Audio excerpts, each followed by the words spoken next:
brought to you by Contour Plus Glucometer. রোজা রেখে diabetes মাপলে রোজা নষ্ট হওয়ার সম্ভাবনা নেই। এই রেফারেন্স কোথায় পাবো আমরা?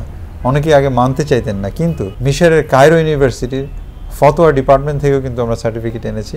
সেখানে কিন্তু পরিষ্কারভাবে বলেছে যে রোজা রাখা অবস্থায় একজন ডায়াবেটিসের রোগী নিরাপদে নিশ্চিন্তে ইনসুলিন নিতে পারেন এবং আঙ্গুলের মাথা থেকে সুগার পরীক্ষা করতে পারেন। এতে ডায়াবেটিস, এতে রমজান রোজা মাকরুর হওয়ার কোনো সম্ভাবনা নেই।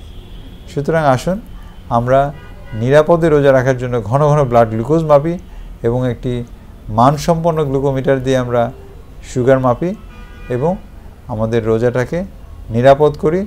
আমরা যেন 30টা রোজার মধ্যে 30টাই আমরা নিরাপদে করতে পারি, সেই ব্যাপারে সবাই সচেষ্ট হই।